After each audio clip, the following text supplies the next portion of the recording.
आपको लिए चलेंगे अमरीकी वज़ीर जंग पैट हेग्ज़ेथ इस वक्त न्यूज़ ब्रीफिंग दे रही हैं. Never knowing when the mission would end or exactly what the mission was, year after year. Not with epic fury. I witnessed urgency to finish the job, urgency to achieve mission success, not looking at the next rotation, only moving as fast as possible to win. I got a chance to troop the line, to witness firsthand what we already know is true. Spoke to all ranks and all services, none of whom knew we were coming. It was not rehearsed or scripted. Sometimes we just wandered. What I witnessed was motivation. It was sheer mission focus. It was the American warrior unleashed. It was the kind of warfighting American spirit that comes with a clear mission against a determined enemy. A crew chief we flew with summed it up nicely. He said, "It's been a busy few weeks, sir. Tough stuff. But I'm so honored to be called up. This fight is long overdue. We need to address it for our kids. We cannot pass the buck. Please thank the president from us." I heard that time and time again. I asked each young American, "What do you need?" And nobody said better equipment. Nobody said more comfortable living conditions. Nobody said send me home. Well, of course, eventually we want all those things. They do too. But what those Americans said to me, young and old, officer and NCO, male and female, black and white, was let's finish the mission. Get us even more bombs, bigger bombs, more targets. Let us finish this. In fact, Admiral Cooper noted this morning that the 3 Air Force captains shot down by Kuwaiti-friendly fire early in the fight, weeks ago. They never left the theater. All dropped bombs over Tehran last night. These men and women live the Iranian threat every day, incoming missiles and drones, and know what a world looks like, what the world would look like if Iran had the most dangerous weapons in the world, a nuclear weapon. As President Trump has said time and time again for years, and in this administration, Iran cannot have a nuclear bomb, and they won't. These troops, they want to finish this fight for their kids and their grandkids. This is about history. This is about legacy. Success matters. And because of this president and these Americans, we're closer than ever before to winning. President Trump is doing what no other president had the guts to do. Previous presidents were all talk. He's all action. On the battlefield, because of the latitude the president has given us, American firepower is only increasing. Iran's decreasing. We have more and more options, and they have less. Just 1 month in, only 1 month, we set the terms.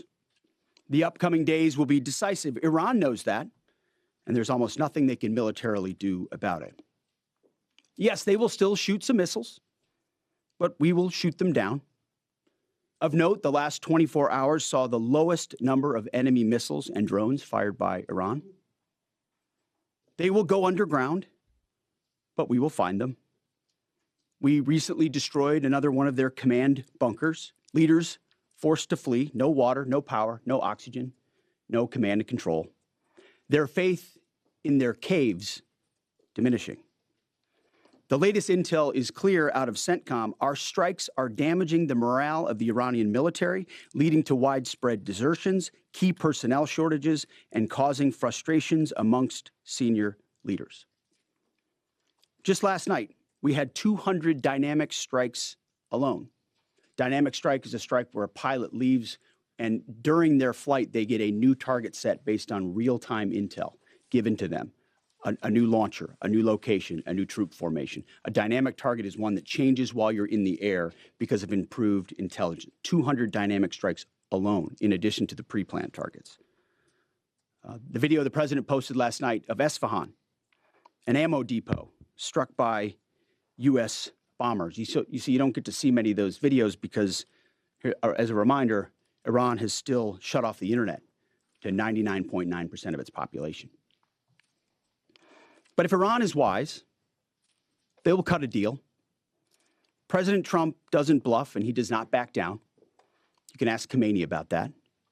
The new Iranian regime should know that by now. This new regime, because regime change has occurred, should be wiser than the last. President Trump will make a deal he is willing, and the terms of the deal are known to them.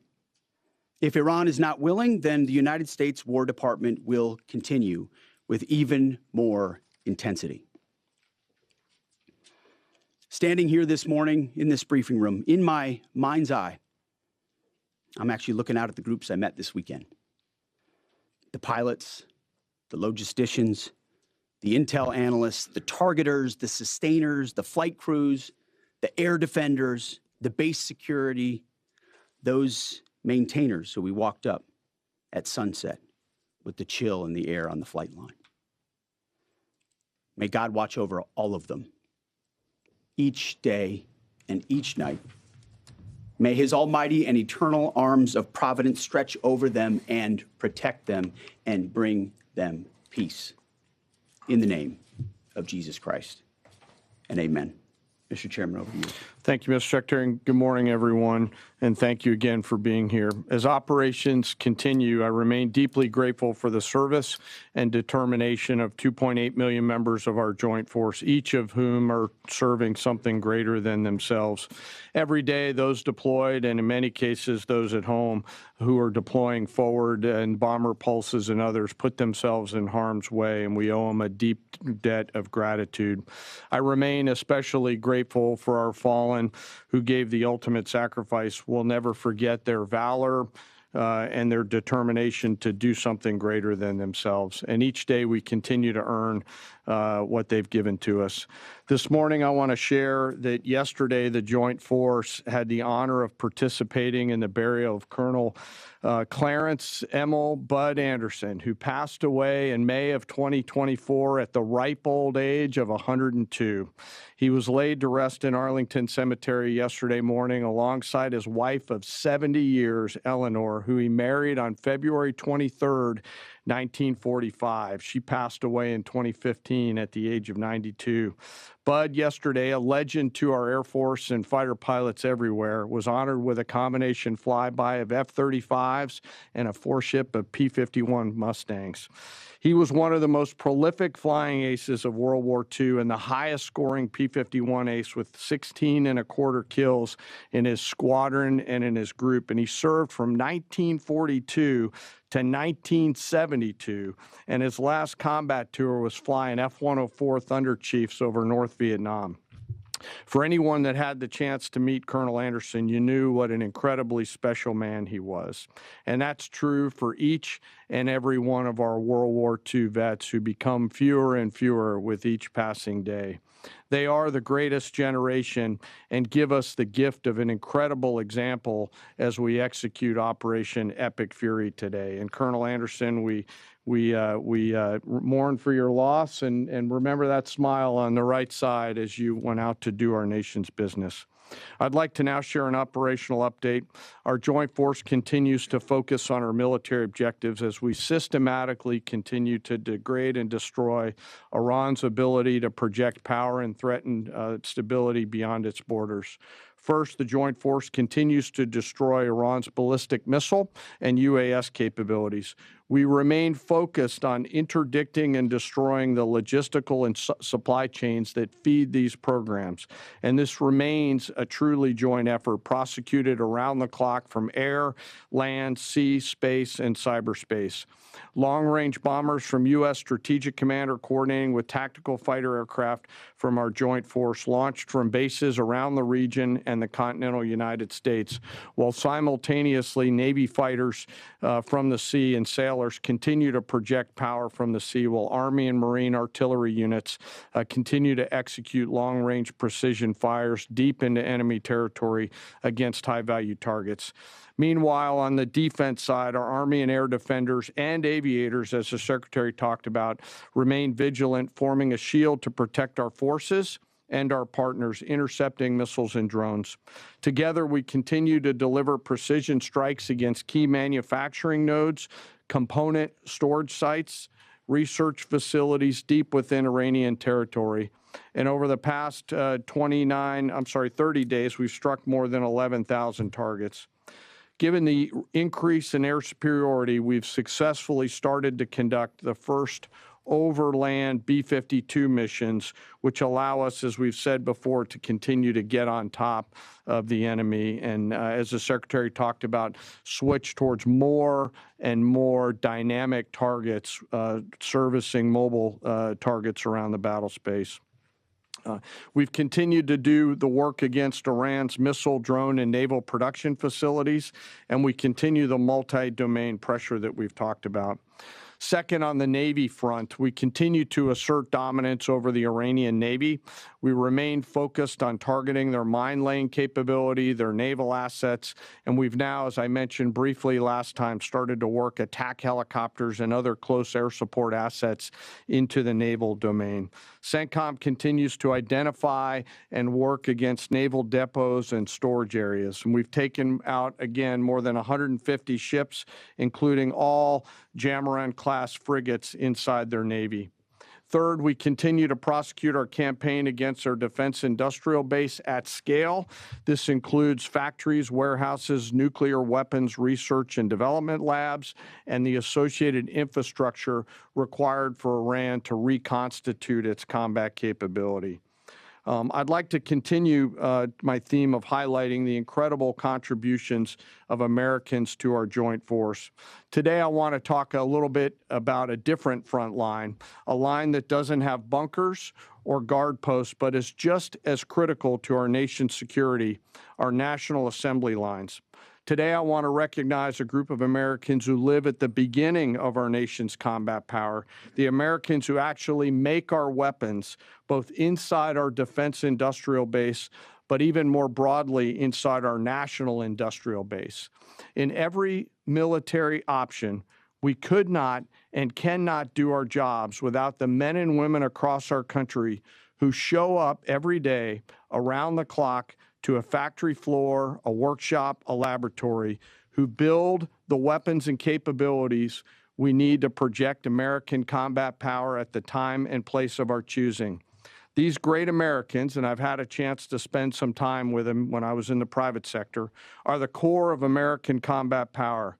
They're the machinists running high-tech CNC machines, cutting raw blocks of metal into incredibly precise parts.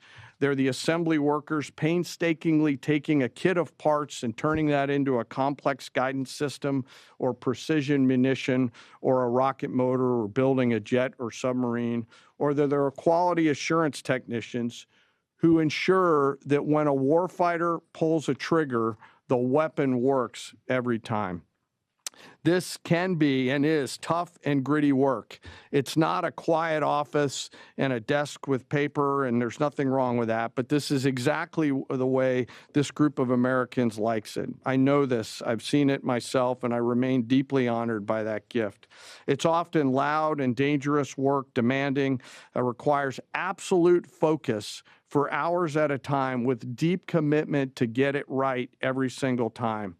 It's hands-on work where one uncaught mistake or deviation can put an American's life at risk. A single misplaced wire, a microscopic flaw in a weld, incorrectly calibrated sensor could mean the difference between mission success or mission failure. The difference is measured in the lives of our sons and daughters who we put out around the field and on the field of battle. We rely on and trust in these great Americans, and it's not just their manufacturing skill, it's their innovative minds and their entrepreneurial spirit. From those who build exquisite capabilities down to the mom and pop machine shops all over this great country, they live at the beginning of and the core of America's combat capability, constantly adapting, constantly improving, constantly learning.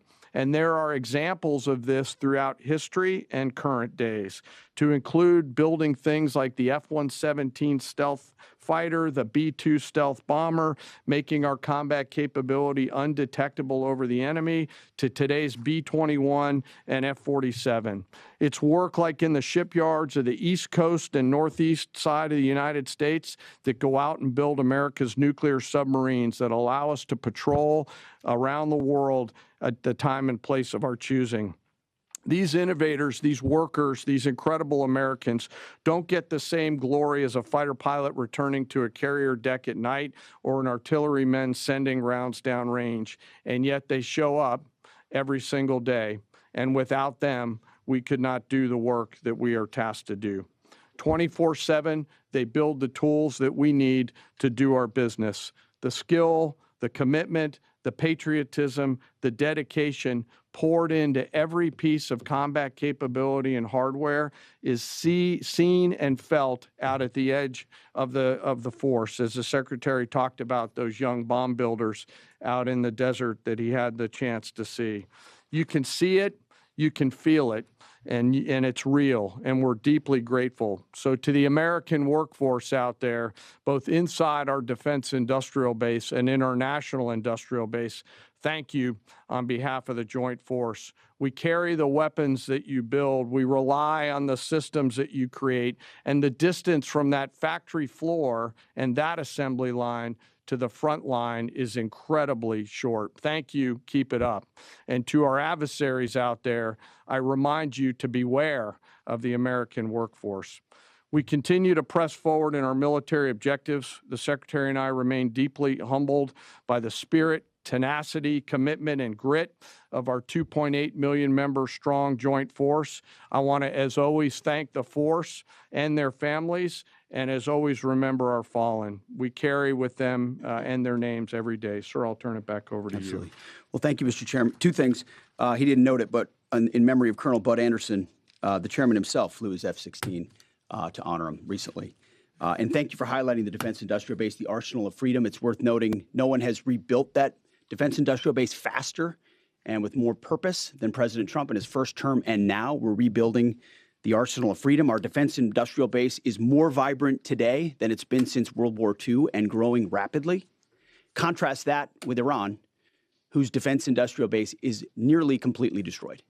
Their ability to reconstitute the weapons of war they're using now that they're hiding in underground facilities and attriting over time, their ability to rebuild that is negligible. And I think that contrast is an enduring legacy of this as well, right here. Thank you for your time. We've had some signaling that the U.S. will retake control of the Strait of Hormuz.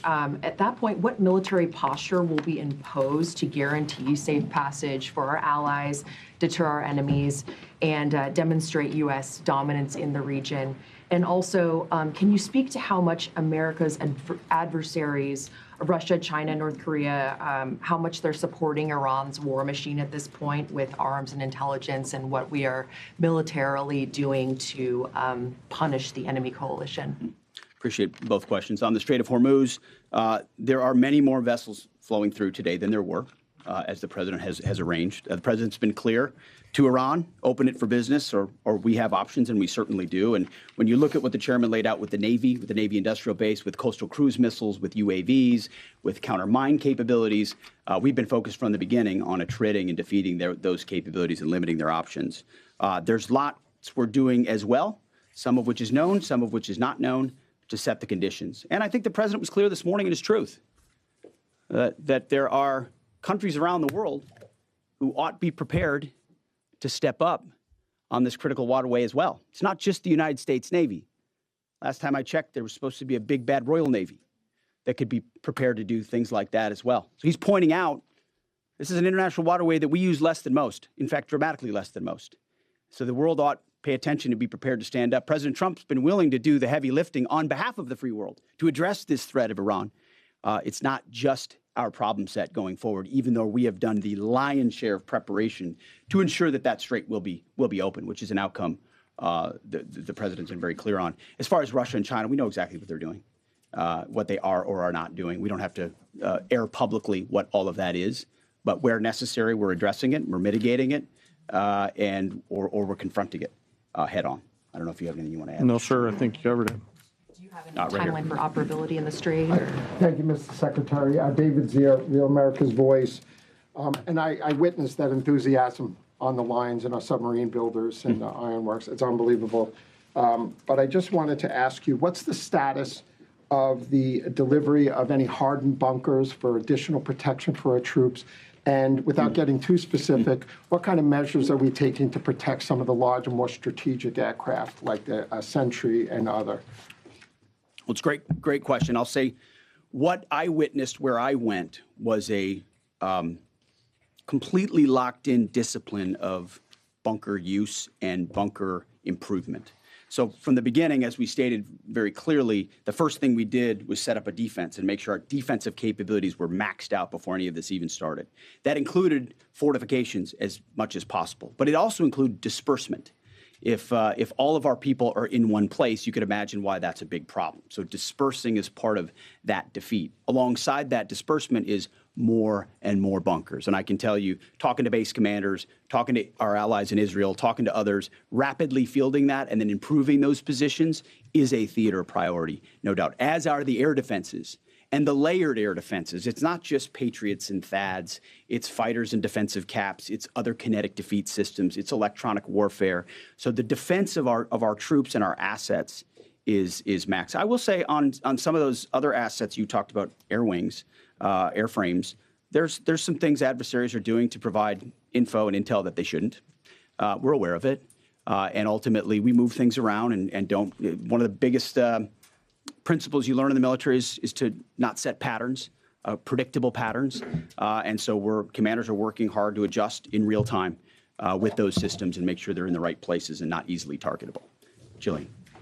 Thanks, Mr. Secretary. The U.S. and Iran appear right now publicly to disagree about whether there are these negotiations ongoing. What impact does that have on military strategy? Does it have any bearing at all?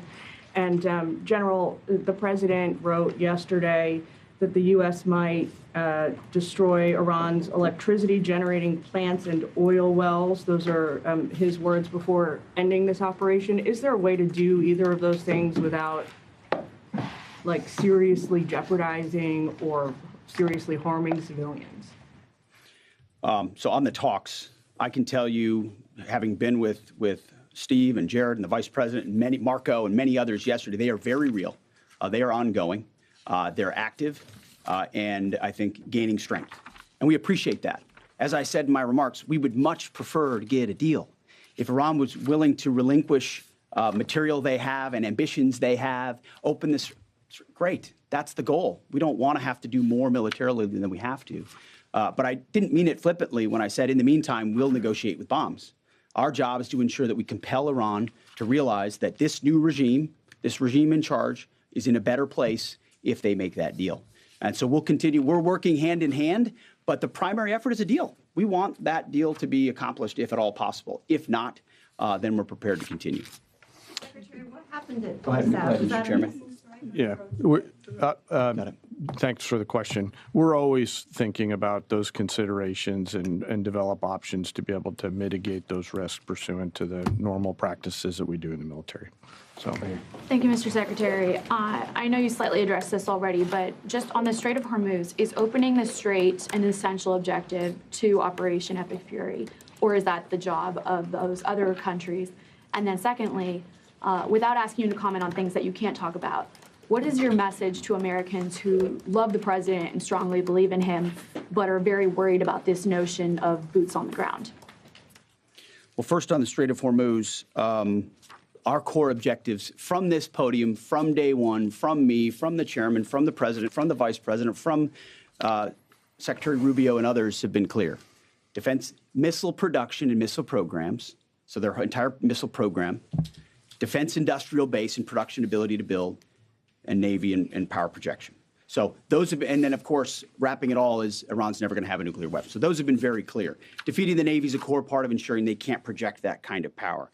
But ultimately, I think the president's truth this morning lays that out very well, that this Strait of Hormuz issue, which we've set the conditions for success, and we will make sure Iran knows that very clearly, is not just a United States of America problem set. We've been willing to lead. President Trump's led the entire time. but it's not just us. So ultimately, I think other countries should pay attention when the president speaks. He's proven that when he speaks, he means something. And he's pointing out, you might want to start learning how to fight for yourself. It's something some of us have been saying for quite some time.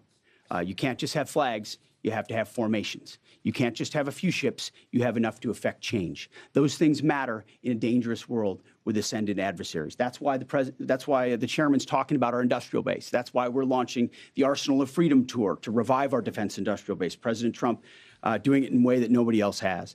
As far as President Trump and boots on the ground, I don't understand why the base, which they have already, they understand, wouldn't have faith in his ability to execute on this. Look at his track record of pursuing peace through strength, America first outcomes. And what he's simply saying, and it's exactly true, and I've said from this podium too, we're not going to foreclose any option. You can't fight and win a war if you tell your adversary what you are willing to do or what you are not willing to do, to include boots on the ground. Our adversary right now thinks there are 15 different ways we could come at them with boots on the ground. And guess what? There are. So if we needed to, we could execute those options on behalf of the President of the United States and this department. Or maybe we don't have to use them at all. Maybe negotiations work, or maybe there's a different approach. But the point is to be unpredictable in that. Certainly not let anybody know what you're willing to do or not do. But if anybody has internalized the lessons of Iraq and Afghanistan as the first one, President Trump, to call them out for what they are, he's not going to repeat those lessons. And I think I've been very clear about that from the podium. Yes. Thank you, Secretary Hegseth. A question for you and then a question for General Caine. You said we're a month into the Operation Epic Fury. How long until the objectives are achieved? And is there a scenario where a deal is struck before the objectives have been achieved? And then for General Caine, for you and then a question for General Caine. You said we're a month into the Operation Epic Fury. How long until the objectives are achieved? And is there a scenario where a deal is struck before the objectives have been achieved? And then for General Caine, there's been lots of media coverage that suggested a ground invasion is imminent. What other purposes might the soldiers and the Marines who have been deployed over to the Middle East serve in this conflict? Well, just like the previous question, it's sort of military 101. Don't tell your enemy what you're willing to do or not do, and don't tell your enemy when you're willing to stop, especially an enemy that likes to hide in bunkers and try to hoard their missiles and hope you'll wait you out. So that's not a question I'm going to answer or the president has said definitively. We have our own goals and guidance and things military objectives that we're moving toward and things that we look at. And as he's articulated, he's said 4 to 6 weeks, 6 to 8 weeks, 3. It could be any particular number, but we would never reveal precisely what it is because our goal is to finish those objectives. And we're well on our way. And the chairman and I look at this every single day. It will be the president's determination and the president's determination alone when those objectives are complete and when it serves the interest of the American people to cut that deal, to make sure that Iran doesn't have a nuclear capability and ultimately that our objectives, our interests are advanced. I don't know if you want to add anything. No, just to answer your question, Reagan, the range of military options that those forces can offer are extensive, not just limited to what you mentioned in terms of forces on the ground. And I wouldn't want to take away the president's decision space, but there are a multitude of things, not the least of which is Iran should note that they're out there and that they are a pressure point. And so they should carefully consider, I think, at the diplomatic level, not my job as a chairman, but at the diplomatic level to consider what's in front of them. Jerry. Okay. Mr. Secretary, the U.S. government and IC assessed for many years that Iran is protecting al-Qaeda senior leaders, including the current Emir Saif al-Adil. Does the U.S. assess that he's still in Iran? Has he fled to Afghanistan? Is he on a target list? And Mr. Chairman, based on CENTCOM figures and open source, Iranian daily missile barrages and drone launches have indeed dropped dramatically since the start of the war, but they're not at zero. And they seem to have maintained some level of low but stable numbers. Perhaps they've dropped a little bit more in recent days. How do we get that closer to zero? And what impact is Iran's degraded but still very real capability impacting current and future operations? So I won't speak to a particular target. I'll just say that al-Qaeda remains our enemy, obviously, and there are a lot of people on our target list in Iran, and if they were to be harboring al-Qaeda, they would certainly fit that list. Just quickly, the mobile targets that they have that we continue to service, as the Secretary talked about, the 200 hits that were done last night, that's one component of continuing to lower that. The second and more long-term impact that we're having is the strikes against their defense industrial base at scale, which will not allow them to reload after that. So we do continue to see a trend down. They are still shooting, and we do continue to exert significant pressure against both sides of that system. Mr. Secretary, thank you for the question. Do you still believe, you said previously that the Iranian leadership would surrender? Do you still believe that? And is the United States still committed to NATO's collective defense? And to Chairman Caine, could you give us a sense of your thinking about the legality of striking desalinization plants if the president were to order that? I will just say that any mission that ends on our terms, you want to call it a surrender, call it a defeat, call it what you want, we remain committed to a conflict that ends on our terms and the president's terms. There's no doubt about that. And as far as NATO is concerned, that's a decision that will be left to the president. But I'll just say a lot has been laid bare. A lot has been shown to the world about what our allies would be willing to do for the United States of America when we undertake an effort of this scope on behalf of the free world. These are missiles that don't even range the United States of America. They range allies and others. And yet when we ask for additional assistance or simple access basing overflight, we get questions or roadblocks or hesitations. And the president's pointing out, you don't have much of an alliance if you have countries that are not willing to stand with you when you need them. He's simply pointing that out, and ultimately it'll be his decision of what that looks like after this is complete. I'll just won't talk about any particular target. This really builds on Jillian's question, too, that I don't think I completely answered. But, the Joint Force is the most professional force in the world, and we have numerous processes and systems to carefully consider the whole range of considerations, from civilian risk to legal considerations with any target. And as targets come before us, we run them through the same process that we always do and always strike lawful targets in accordance with the normal procedures that we use. No quarter, no mercy for enemy combatants, as Hegseth has said. Thank you, Mr. Secretary.